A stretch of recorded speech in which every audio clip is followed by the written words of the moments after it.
Episode 429. That's 3 wins in a row. Du Ming kept a mental tally of his wins, but he had no idea how many would be enough. He knew the event's schedule wouldn't allow him to keep fighting indefinitely, but he couldn't bring himself to care about that right now.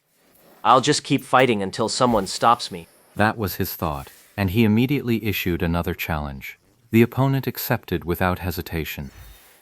The audience erupted in gasps of astonishment. When will this chaotic challenge ever end? Once the match began, Du Ming threw himself into it completely. The host tried his best to persuade Samsara's players, but Du Ming's teammates showed remarkable solidarity. They were of one mind with him. They'd keep fighting until someone came to stop them.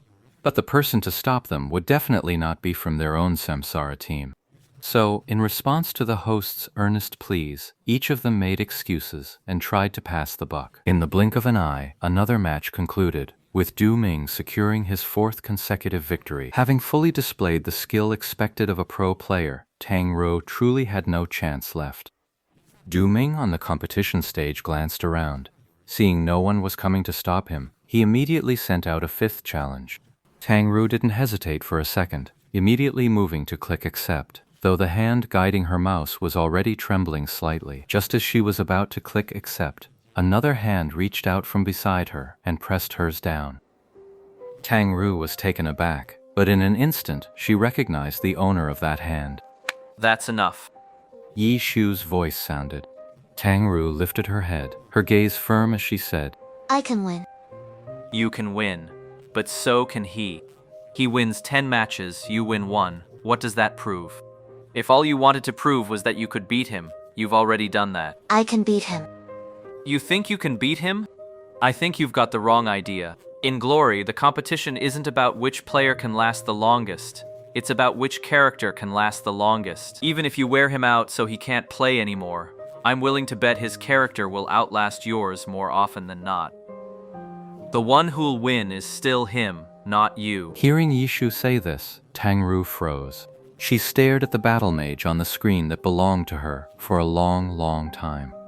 And I should remind you, among pro players, there are plenty with a will as tenacious as yours. Don't underestimate others so easily.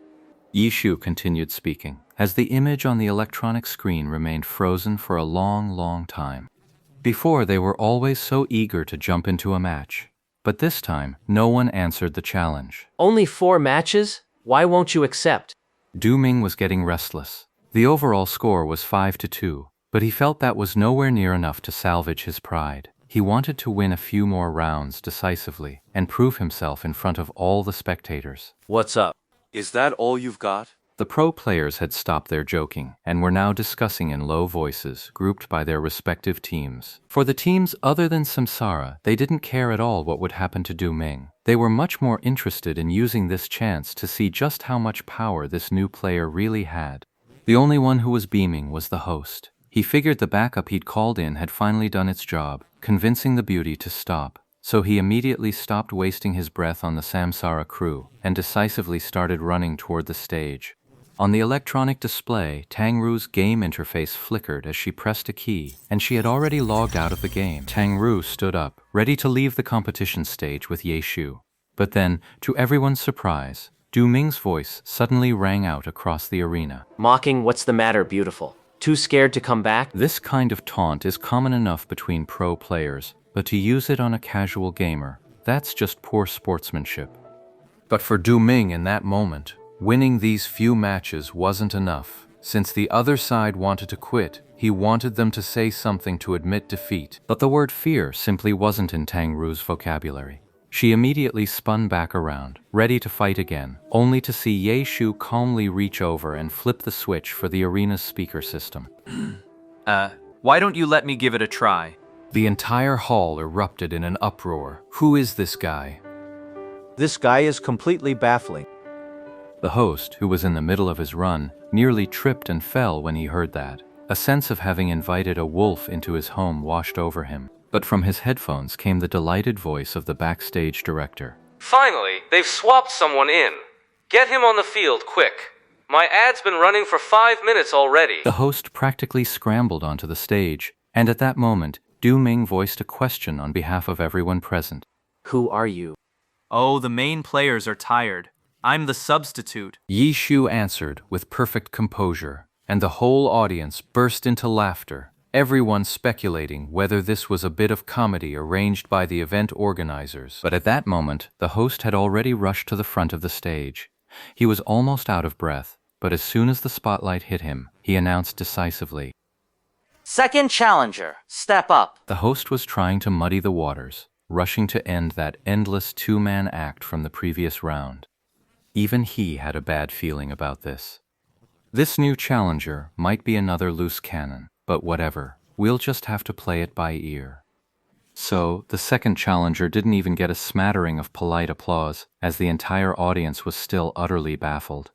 They didn't even know how this guy had gotten onto the stage. The pro players were utterly baffled. This all-star event was turning into a real circus. They'd never seen anything like it. You guys over there ready yet? Yi Shu was still talking. Just get in the game already. Du Ming was a bit frustrated, but he was stuck at this point. He couldn't very well keep pushing and try to drag that female player out, could he? Sorry, hold on a second. Yi Shu said, and then a sound came from the competition booth.